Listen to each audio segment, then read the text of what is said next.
So now I'd like to introduce our keynote speaker for today. Mark Guntrum he's a young man. He's my age.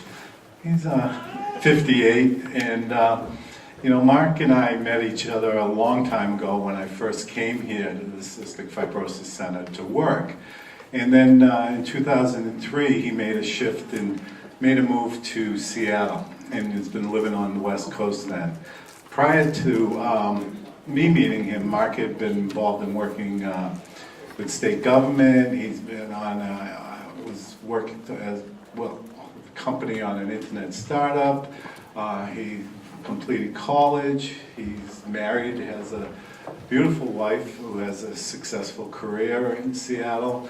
But the thing that really sticks out for me from Mark is that he never stopped wanting to help advance the treatment for this disease.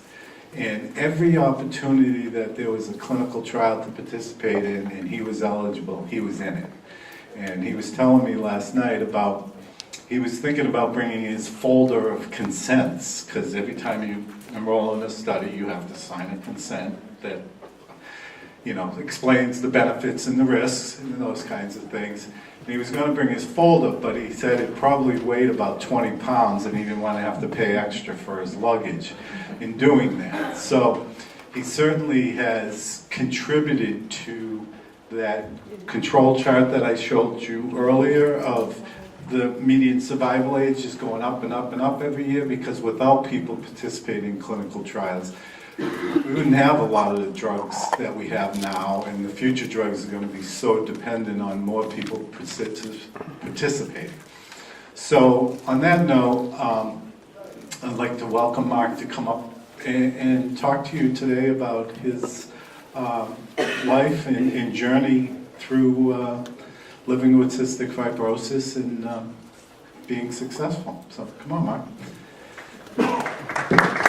Thank you very much for inviting me here to talk to you this afternoon about my participation in clinical trials, a little about my story, and about what it means to be in so many and to watch the treatment of the disease and the efficacy of those treatments just go up exponentially over the decades to something that, when I first was diagnosed with CF in 1970, we just had no idea what to do about it.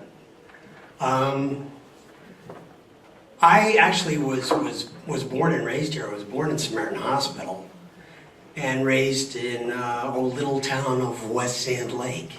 Is anybody from West Sand Lake? Yes. Oh my gosh, that's right, Steve. So, so I was born in 1956, and at that time, about a year before, in 1955, I believe it was in Atlanta, there were a group of concerned parents who got together and formed the Cystic Fibrosis Foundation because they wanted to create a fundraising mechanism that would eventually encourage companies to begin doing research on treatments for the disease CF, because their kids had it. And there are no better advocates in my mind, or in anybody's mind really, than CF parents. They're great representatives, they're articulate, they're great fundraisers, they support each other. If they're part of support groups, it works out very, very well. So this is my hometown. We transitioned out into Seattle in 2003 because of my wife's career. And it's worked out extremely, extremely well for us. And unbeknownst to me, beknownst to me, I knew that they did a lot of research through Seattle Children's Hospital and Bonnie Ramsey, and through the University of Washington Medical Center, through the CF Center there. I want to give you a little historical perspective. I was recently diagnosed in 1970 in Albany Medical Center, and they really didn't know that much of what was wrong with me at the time, and kept me in the hospital for a long time to try to figure it out, and eventually introduced me and my parents to Dr. Paul Patterson.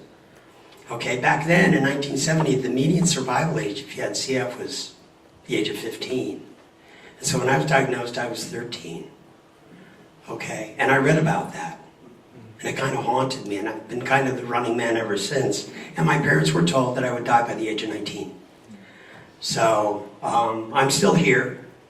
And I mean, treatment options back then, we had what? We had a nebulizer system that was clanky and ancient and made with mechanical parts that were made out of aluminum. And you had a gummy mask to breathe through.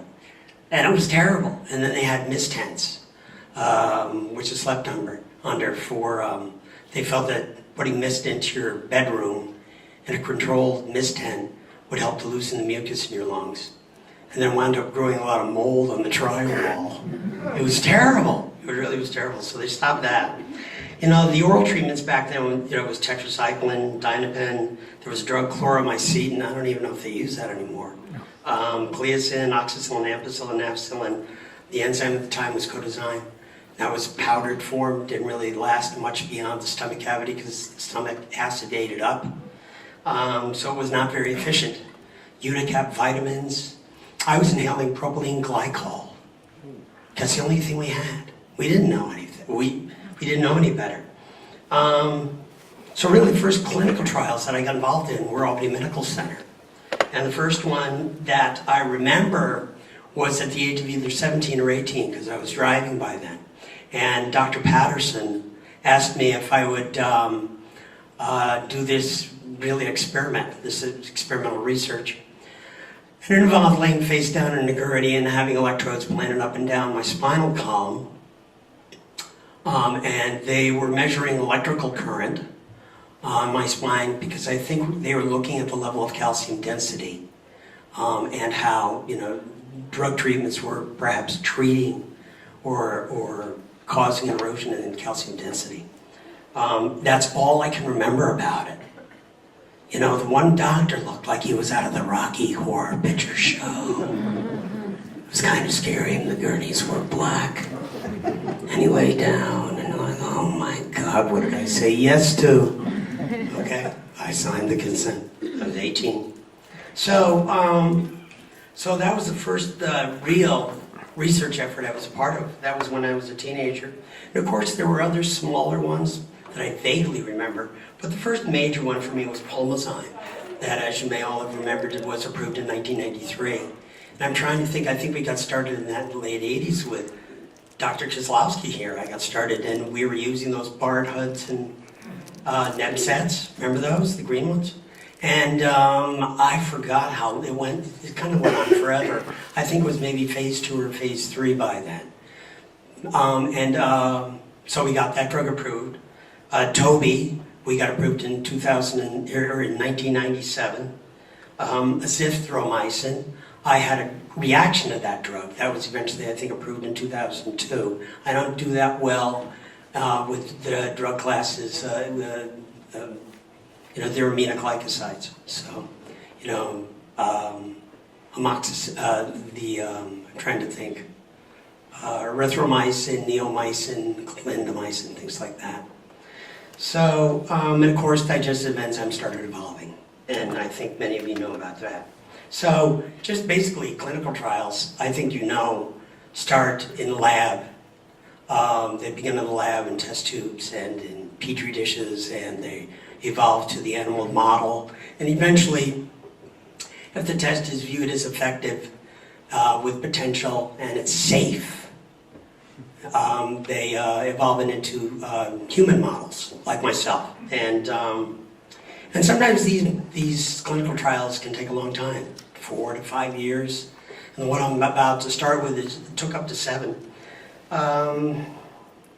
want to make sure that the dosing is safe and effective. They want to make sure about the frequency of the drug taken during the day is safe and effective. They're really big on safety, huge on safety. I spoke at a gene therapy conference, the international one that happened to be in Seattle, I think 4 or 5 years ago, and I was part of a panel.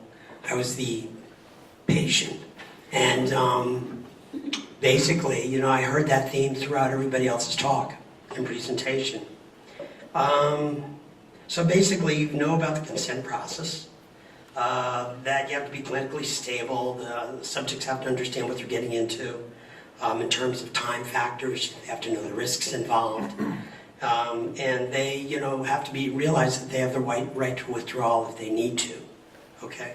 So there's blinded studies, there's double-blinded studies. The blinded study is when the doctor knows and the patient doesn't know whether or not they're getting the drug. The double-blinded study means that the patient or the doctor, they don't know whether or not they're getting the drug. And they do that because they don't want pre-expectations to somehow influence or affect the outcomes.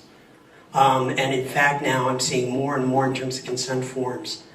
Most recently through one of the Vertex trials that they don't even want people Facebooking or doing social networking and talking about these drug trials. Again, to somehow negatively influence or affect the outcomes. So it's getting that complex. So you go through a screening where they take everything, urine, blood,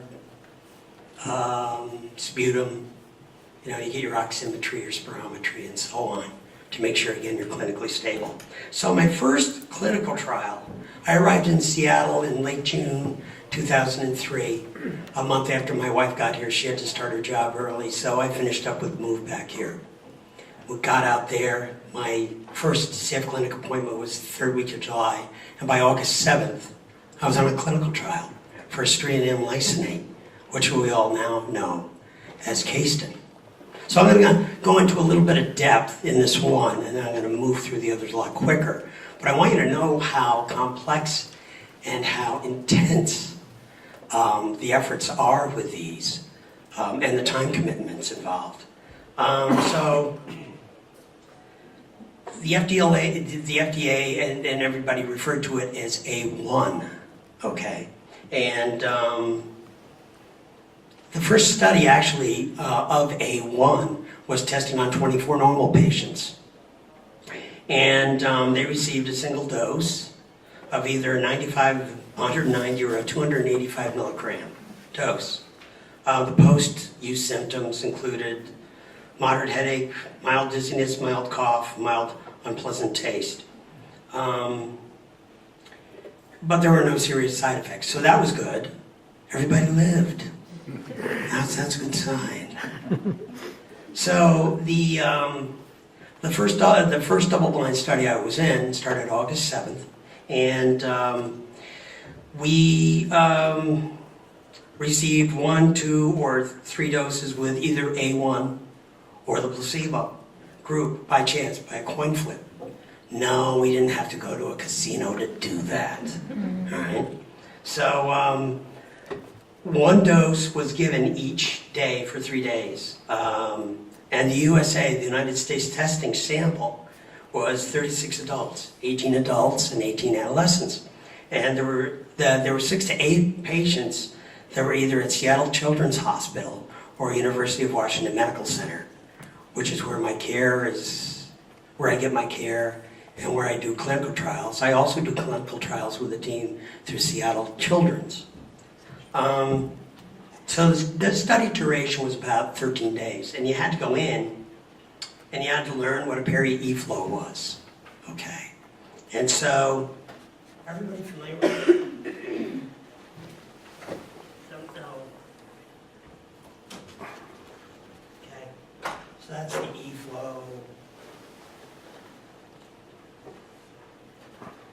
That's the pod inhaler. This is the peri. Kind of see an evolution here. Okay. Smaller, more convenient, faster, etc.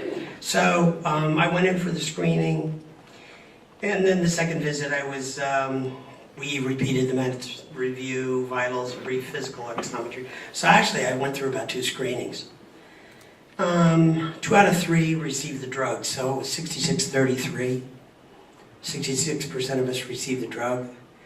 And from the first inhalation of the Streatham, I really felt I was getting the drug. It was like, wow. And I was getting on my bike and going, and I could breathe. It was a quite amazing feeling. I never quite felt that way before with this kind of medication, and it was really, really great. So The first day we started with a dose of 75 milligrams. The second day it was a dose of 150 milligrams. The third day was a dose of 225 milligrams. What they were trying to do is figure out a safe dosing level, number one. And then I think in time they were trying to figure out how many times a day are we going to have to give this, okay? So I felt great. And it was a period of about 3 or 4 days. I was in the hospital for 7 hours at a time. And they were just observing me very, very, very closely. Like every 10 to 15 minutes, we were doing something else. And the observation was pretty amazing. So that was that study. So they skipped me on the phase 2s because they wanted to broaden the sample. But I got involved again with this treatment, and I did some other stuff. I can't, I've got the consent forms at home. Yes, 20 pounds of them. But so the next one was a phase 3. There was one of several. The first one was a phase 1, and it was started by Salus Pharmaceutical. The second one, Salus, I think, was purchased up by Chorus Pharmaceuticals. Okay. So the phase 3 that I got involved in was in November 2006. And by then they had figured out it would be 3 doses a day, and that it would be 75 milligrams a dose. Okay, so now they got the frequency down, and now they got the dosing down for the drug strength. It's very important. And the sampling was 140 patients. So they started with 36 patients. I don't know what phase 2 was, but now our sampling is going up to 140. And, they basically did, they repeated the meds. They even placed an IV in my arm because they were going to do frequent blood draws for each visit. And I believe I may have gotten a placebo at that point. After visit 5, I didn't feel right, and I had to do Toby aerosols, okay? Because we were going for a ski trip in the Kamloops up in BC, and I wanted to be covered. So that was a case where, I didn't get the drug like the first time, because I didn't feel like that at all. And so my breathing was a bit compromised, and I was in line to get some sort of boost with a Toby aerosol or something. So that was in November 2006. There was another phase 3 as we moved on to June of 2007. So up to that point it had been called A1. And now they figured out a nickname for it called Asley. And it almost sounds like a hip, wow, we're testing Asley this week. And all patients by that time were receiving astringam lysate. We were doing 9 cycles, which meant basically 28 days on and 28 days off. So now we're looking at alternating months. How are patients doing every other month with the drug? And they were doing it this time either 2 or 3 times a day. So they're still trying to figure out and tweak the frequency of the drug, because that was a question back then. And then the other question is, how compliant are patients going to be doing this 3 times a day? Meaning, at some point in their afternoon, they're going to have to drop everything and do a treatment. Okay, now the treatments don't last long, they're about 5 minutes. But you got to go from wherever you are, or you got to bring your little equipment in, your e-base, if it's work or something like that, and you got to do a 3rd dose. And, or in one case where we were out visiting friends on Bainbridge Island, and we were at the ferry dock, and we were in queue just before boarding the car ferry. And I was doing an afternoon dose of astringam lysate. People were walking by in the car. And I'm sorry I didn't have sunglasses on like a Pink Floyd album. Blasting through the car. Oh my God. So anyway, so I did that. And then the testing sample for this June 2007 was 400 people, okay? And by then it was not just in the United States, it was in Canada, it was in New Zealand, it was in Australia, so now it's going international. Which is, basically, the results were good. But there were some criticism, I think, with the study design. There were some subjects dropping out by then because of the prolonged participation. And sometimes prolonged participation excludes them for participating in other trials. And at the same time, Vertex was starting to conduct its VX-770 trials. I think there was also a lawsuit that was involved at the time, so things got a little bit messy. So I was doing one clinical trial through University of Washington Medical Center, and immediately after that was done, they brought me over to Seattle Children's Hospital, and I worked with the pulmonary team over there that did the next phase. So I'm just getting called up and going all over the place. So I'm a wanted man. But by February 2010, the FDA approved. And by then, the drug became known as Cayston. I met on more than one occasion, probably 3 or 4 occasions, Dr. Bruce Montgomery, who's an amazing guy. And I asked him, because we sat down for dinner, we have a Cystic Fibrosis Guild, that's the fundraising group out there for Washington State and the chapter. And so I sat down with him. One time we did a Q&A presentation, so I was involved with the presentation at one dinner. And I just sat down with him and we chatted, and I asked him how he came up with the name Cayston. Sometimes you wonder, where do drug names come from? And he has a place up on Whidbey Island, and there's a ferry dock called the Keystone Ferry that allows you to go over to Port Townsend, which is on the Olympic Peninsula, and then from there you have access to the entire peninsula. So it's a ferry run, and they call it the Keystone Ferry Run. And so he said, I got the name from Keystone. So that's how that drug was named. Okay? I don't know if anybody, trivia. So the next thing, the next drug trial I was on was for gallium nitrate, or what's known as Ganite. It's not in the CF Foundation pipeline, I believe. If you went onto the website and looked at drug trials, and I'm not sure you would find it there, okay? This is sponsored through the University of Washington Med Center and through the Food and Drug Administration. So I was invited and consented, and in April of 2010, May 2010, it turned out that I was the very first patient in the world, they said. And that turned out not to be true. There was a guy in Belgium who was at about FEV1 level of about 25 to 30%. And it was for a compassionate use situation. And I don't know how that turned out. But I was the first patient, very first patient on this. We beat out the University of Iowa by about 1 day. So it showed me sometimes how competitive these institutions can be with each other.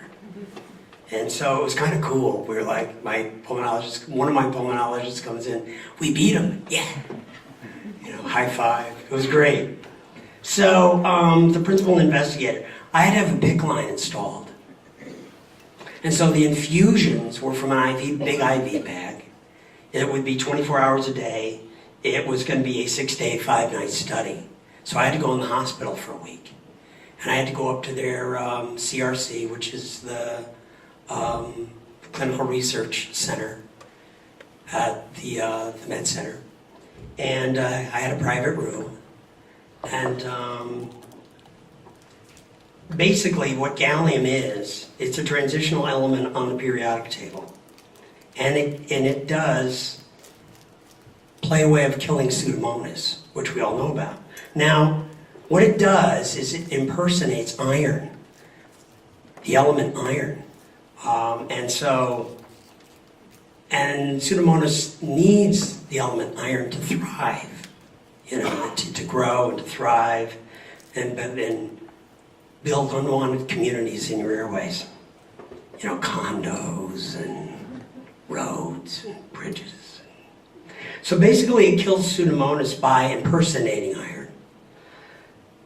So it had a lot of development potential. And so they eventually want to make it into an aerosolized antibiotic for CF. Now, with this medication, gallium's been around for a while. So it's been used in cancer. And so they knew it worked. They had good results there.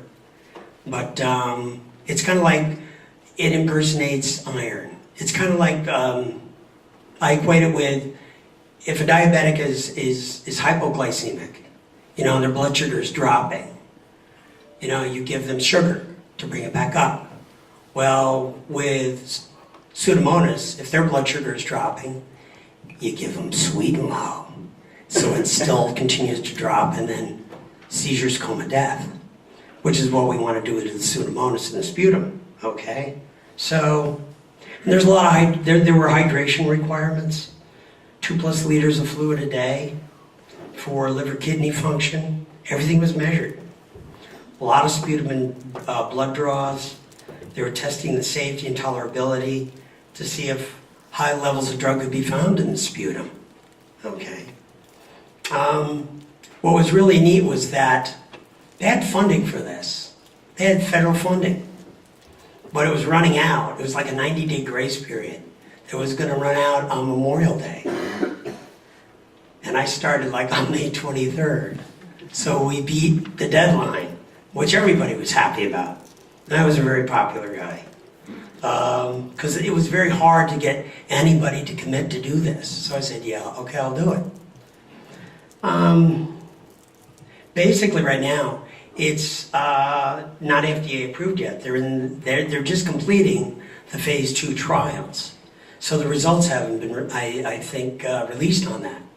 Now with all of this, even if you want to look it up online, you just look at, you type in the words gallium nitrate, cystic fibrosis in a website called clinicaltrials.gov. And you can go right in there and see it.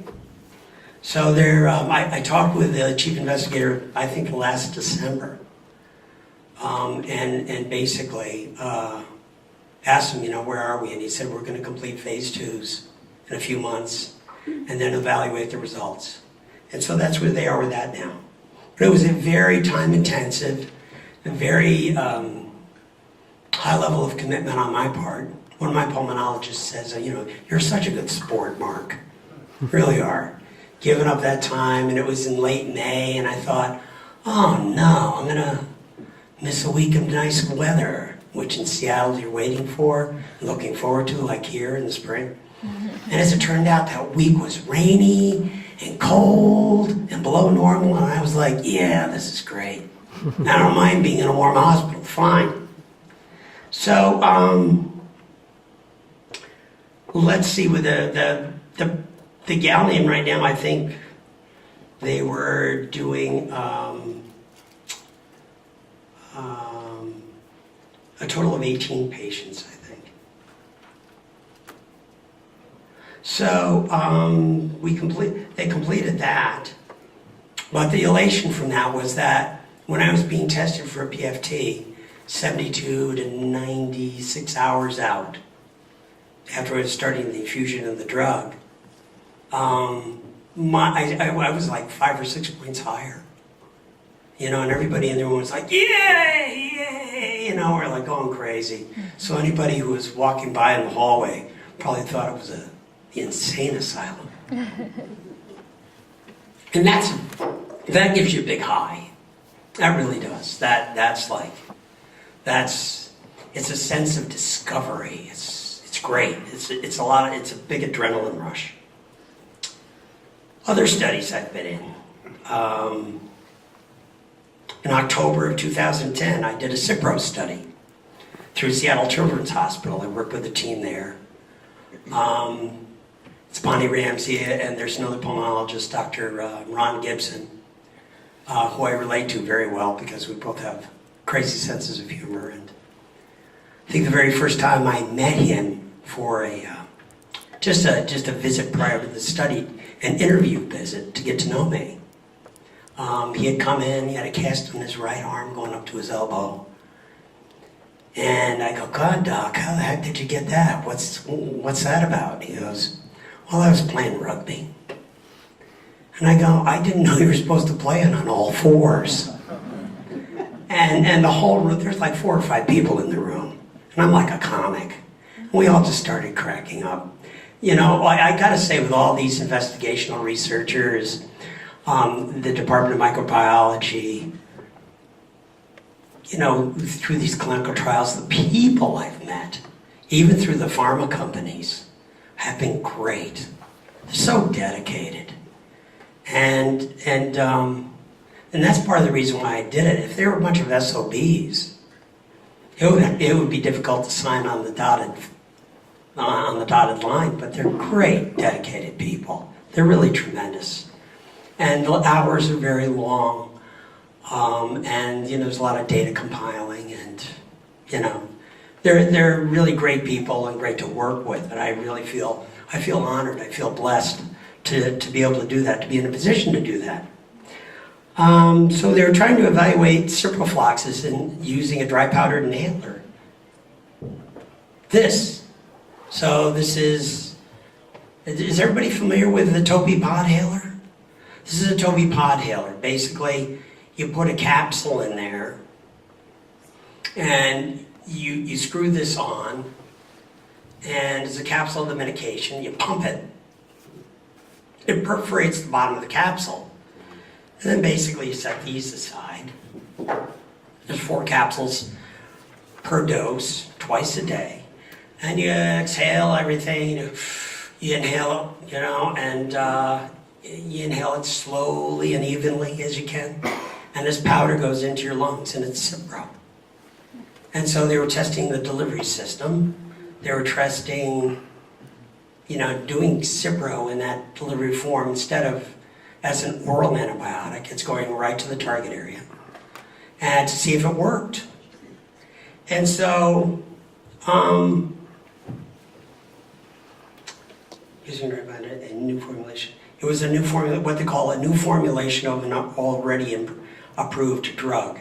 So it was basically 7 visits. Well, no, it was 7 visits out of how many days? A few. But you know, this is a case where, with this clinical trial, it didn't quite work for me. And about every 12 to 18 months, I need an IV therapy for 2 weeks. Okay, because of the progression of the disease, and you know, I'm 58 years old. I'm an old guy, and it's like, so I probably need a little more intensive care now. It's not bad, but it's part of the aging process, and it's part of the progression of the disease. So basically, I came out of there, I was having hemoptysis. I didn't think there was any benefit, but you know, I don't think I was getting the drug. I think I was getting the placebo. And the placebo, it tasted terrible. It was about the same time they had that big scandal in the construction industry, where they had that contaminated Chinese drywall coming over from China and was infected with like sulfur. And I kept accusing the investigational group. You know what you did? You crushed that drywall into a powder.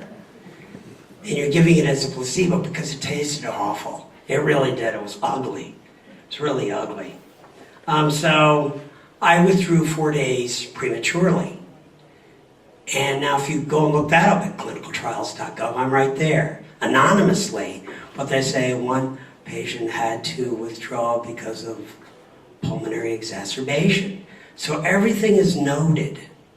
It's all data, and I kind of felt badly about it. But then after I saw how it was worded on the website, I was like, oh, that's not so bad.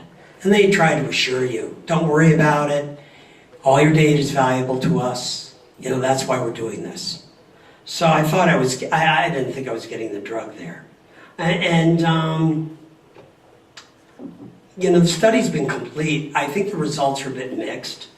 They indicate bronchospasm and some drug resistance. You know, Cipro's been around a long time. So a lot of people are using it. There may be buildups of resistance over the generation. Okay? So I completed that one. Other studies, amikacin, basically with that's Arikayce. That's an inhaled antibiotic to fight Pseudomonas.